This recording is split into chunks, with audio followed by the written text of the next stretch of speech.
Good afternoon and welcome back. I hope you've all had some good, enjoyable, thought-provoking, learningful workshops. We're going to hear from the moderators just later on. Just again, can I just say another huge thank you to our key sponsors. Some of them are on the slide behind me. In particular, Syngenta, Old Mutual, AkzoNobel, Coca-Cola, Huawei, and HP. Now, just before we start, there's something I'm afraid I have to do. With 400 people in the room, first time here in South Africa to have the RBF, I'm afraid I'd like to take a selfie, if that's all right. So, there is another reason, by the way. How many of you have kids? How many of you, your kids think you do absolutely nothing at work? Right. So this is also, I'm going to send it to them to prove that I do something when I come to South Africa.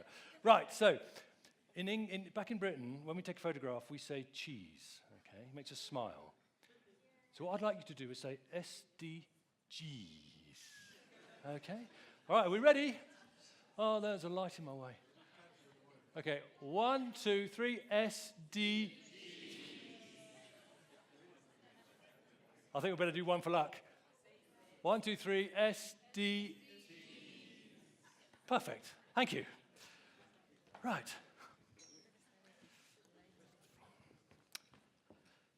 Now, we've got a very busy afternoon. We're going to shoot through it very quickly. Plenty to talk about. We're going to move on to the role of technology and the role of partnerships, which we heard a bit about this morning already in achieving the SDGs. So first, focusing on the role of technology, and to kick off this discussion, I'm delighted to invite Shane Wall to the stage. Shane is the Chief Technology Officer for HP, a big job all the way from the States. Shane, thank you. All right. Good afternoon, everyone. Good afternoon. It's a great pleasure here to, actually, do we have, who's flipping the slides, by the way? Clicker, anyone? They're doing them on their own? Perfect. Excellent. Excellent. Good. Yeah, no, I knew what you got. I knew what you meant. I had a chance to talk to you a little bit about technology. I'm the Chief Technology Officer for HP, and as such, what I'm really responsible for is the long-term, thank you, the long-term vision of HP. And as many of you know, HP is the founder of Silicon Valley. That really started a lot of the technology revolution, and it started with Bill Hewlett and Dave Packard, and coming out of Stanford. And two things that they were committed to when they started the company. One of them was sustainability, that was at the heart of it, and the second one was education, of which they've started a foundation many eons ago in order to focus on education needs. And so what I'd like to do is talk to you a little bit about how that influences our look at the future. And then it gets to how do we look at the future. And we don't do it by starting with technology. We actually do it by starting with humanity. We start with people. Our mission is centered around delivering technology that benefits everyone, everywhere. And the key to that is then understanding everyone, everywhere. So the place to start here as we think about how we go after a sustainable focus here in technology is to look at what is happening in humanity. And I'm going to give you 4 key trends, and then we're going to dive into what that means for Africa overall, some of the things that we're doing, some of the challenges and the opportunities. So first, over the next 30 years, we're going to see some very profound changes in humanity. 1, rapid urbanization. There are 8.6 billion people will be on the planet here by 2030. And of that, 70% of the world's population will live in cities. Think about that. Those cities are getting bigger. By 2030, there'll be 41 megacities. A megacity is defined as 10 million people or more. And they will fundamentally change how we develop our products, how we go to market, and they will challenge us from a sustainability standpoint. How do you get products in? How do you get waste out? How do you manage energy in populations that are becoming increasingly dense? And it's going to take unique approaches in order for us to go after and solve these problems. Second is changing demographics, and they're changing in very fundamental ways. One of them is we have an older population, certainly in the developed world, that is living longer, they have a higher quality of life, and they're expecting technology to go address some of their fundamental needs, and it's going to put a demand on our healthcare worldwide. We call these the silver spenders, because they are the people who have money and they have time, and figuring out how we go after them, I think, will be big.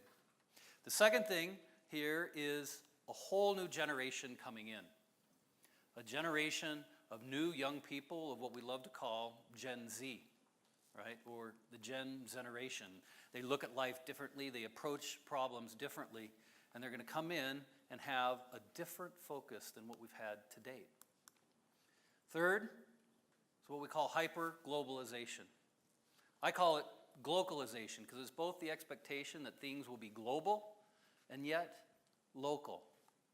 And it's all fueled by a backbone of the internet.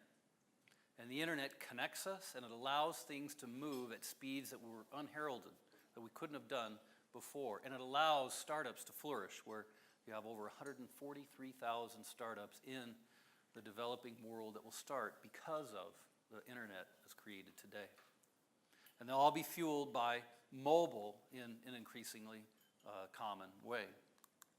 And then finally, accelerated innovation. Now, we know this by things like Moore's Law, but we're now operating at a pace that is far quicker than anything we've seen in history. It's why you look at things in 30 years from now where our cell phones will be 1 billion times more powerful. Imagine the things that can be done in that time frame. Wireless speeds will be 66 times, and that's 66 times in developed worlds. Imagine what the speeds will be here in comparison to what we're used to in the Africa continent. And there'll be 20 billion, some of them estimate as high as 25 billion connected products. So the combination of these are going to have profound changes on humanity, and so how we go address these, how we focus on these, I think will become key to our success. At HP, what we've done is created a very simple vision. And that simple vision to go after these big problems we call blended reality. And it is the idea to stay anchored in the physical, to be respectful of the people, our places, our environment, and how we connect that up with digital solutions that solve the biggest problems. And where we can do it in a mutually reinforcing way, one in which it disappears into the environment, is when we've truly created blended reality. So let's talk a little bit about what this means for Africa, some of the things that we are trying to do, some of the challenges I think that are ahead. Because one of the biggest issues that we are going to have as technology accelerates, as we go into this new world, is how do we overcome this digital divide? There'll be over 330 million people who will be potentially left out of this change. And so what are the things that we can do in education and a focus on sustainability in order to overcome these barriers? So let's look at Africa. First, we have rapid urbanization within Africa itself. So by 2030, 40% of the population of the earth will be on the African continent. The cities will be much bigger. In fact, 3 of the top 15 cities in the world will actually be in Africa. And so the challenges of that urbanization is going to create are going to amplify here in Africa, and the need to solve those for a sustainable future is going to become key. So what we've tried to do around the world in several different ways is to figure out how, in a closed environment, we can do unique things that help out in a highly dense environment. So this is an example of 3D printing, where we invest in 3D printing and the idea that if you can move your manufacturing to be more regional so that you're not pulling all of your products in and then taking all your waste out, you're only manufacturing on demand, then you'll have a way to manage waste and energy in a more regional, condensed way. And we're also trying to do this where we have sustainable solutions that are not sustainable just for sustainable reason, but because they make business sense and because they help the environment overall. And what I want to show you is an example of what we're doing in Haiti with a recycling project that we think has been very unique and one that we are looking to explore in other parts of the world. So let's take a look.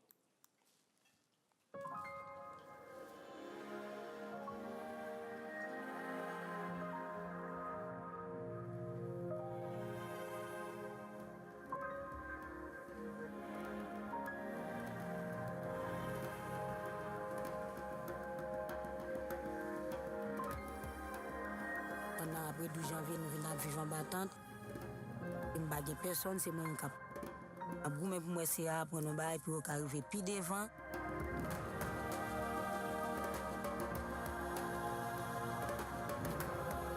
Allez, moi à la dani, moi je me remercie. Moi voyez les ça. Bouquet, après ça, même venir dans plastique là. Et puis, je vais continuer, moi, mes petits à l'école et puis je continue avec. Je suis capable de vivre, c'est ça que fait.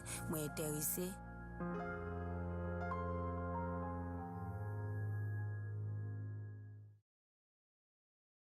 This was a program we ran in Haiti in order to really solve a big problem they had, but it also had a product advantage for us. And that product advantage was we could take old bottles and turn them into cartridges that we use for printing. Imagine if we could take that and scale it to other parts of the world with all of the plastic bottles that we have. What if we could take those plastic bottles and we could use them as the input, the material for things like 3D printing, so that what we could do is bottles in and parts out. We're doing it in Haiti. The opportunity to do that worldwide is what we're focused on.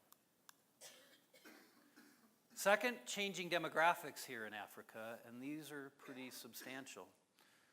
In particular, it's the youth that are coming in.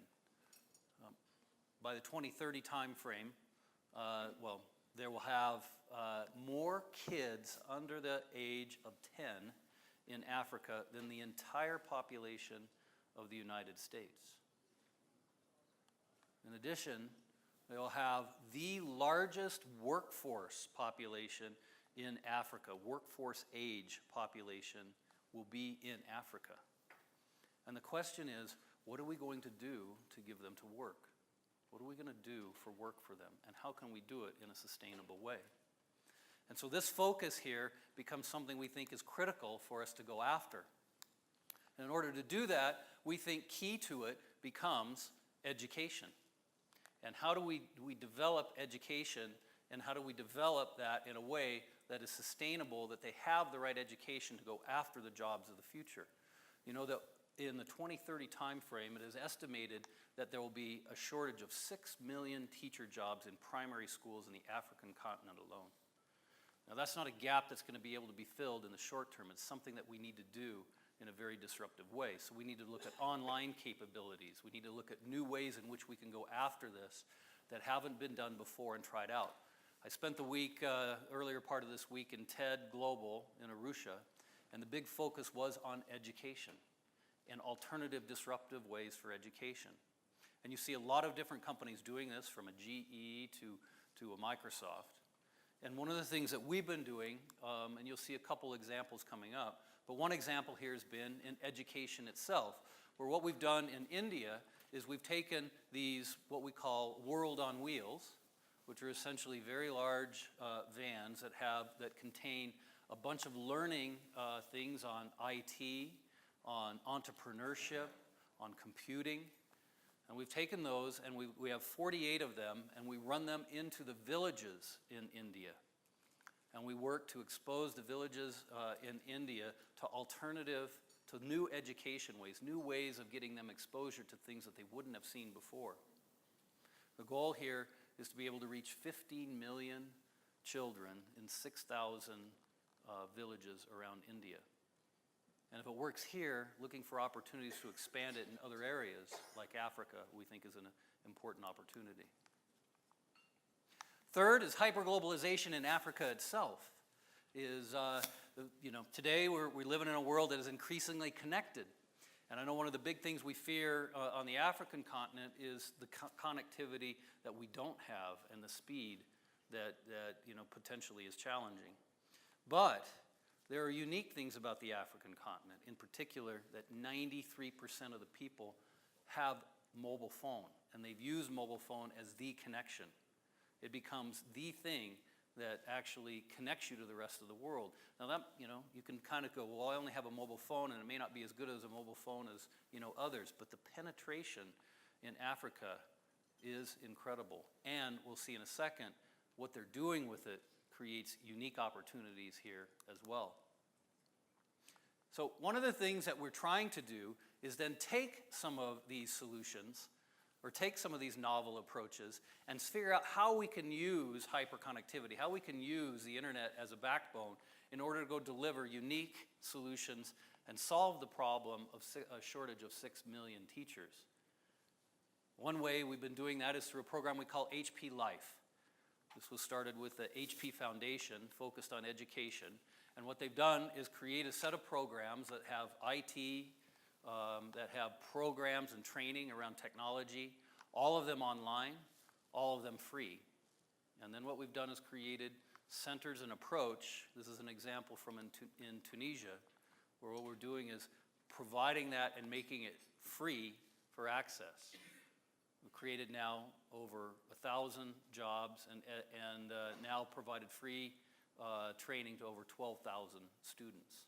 And figuring out how we expand this into other areas as a focus, including areas here in South Africa. Finally, accelerated innovation. Now, it's very easy in Africa to look and go, wow, how do I catch up with the rest of the world? And to be honest, that's the wrong question to ask. Because it's very difficult to use an analogy, if you're shooting behind where your target is going. What you need to do is look at what is beyond that and opportunities to leapfrog, and there are many that sit in here. I mentioned the 93% penetration on mobile phones. Well, the other thing that's very unique about Africa is the penetration of mobile payment. Because of restrictions in banking, because of borders within the countries, Africa has developed the most prolific mobile payment system there is. And that mobile payment system now has become a backbone upon which many innovations can be built. That does not exist anywhere in the world. It isn't in the US, it isn't in Western Europe, it isn't in Eastern Asia as well. It becomes a huge opportunity. But we can also do it in a sustainable way. And there's interesting opportunities that we saw at TED Global that we've been tracking here now for a little while in exactly this space. Energy, for example. Much of the continent is just struggling to how do I get light? Well, a lot of companies have come up with innovative solutions to go after it. In particular, the good thing about Africa is it enjoys the majority of the solar heat on this planet.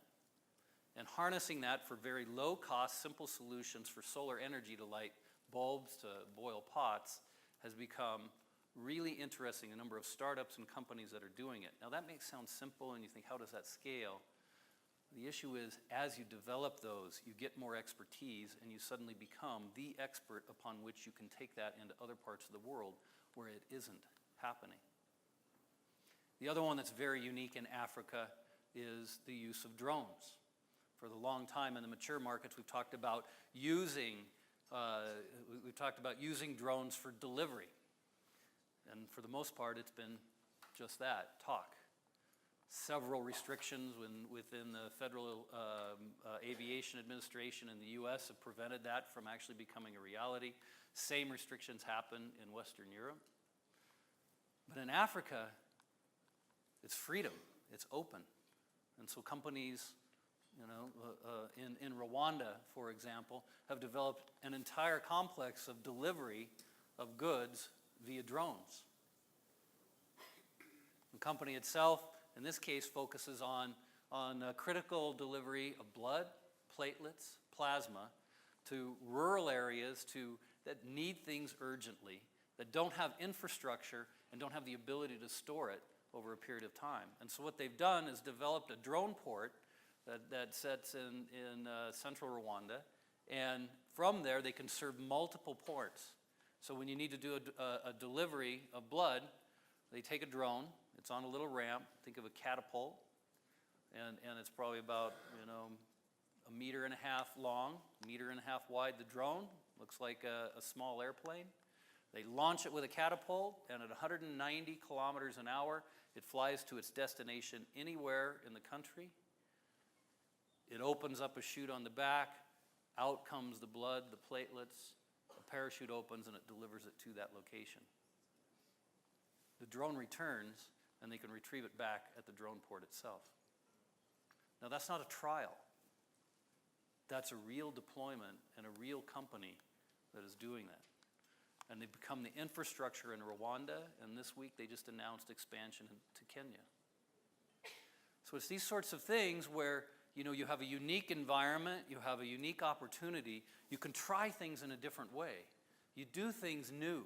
You do things in a way that couldn't have been done before, and as you perfect it, as it gets better, then it can expand to other parts of the world. So as we think of the challenges here for the next 30 years, and there will be many, there are also very interesting opportunities within Africa if we can seize those opportunities, if we can take advantage of it. Yes, there'll be constraints. Yes, there's going to be limitations. But if we can overcome them and focus on where our opportunities are, I think the future can be bright for the African continent. Thank you very much.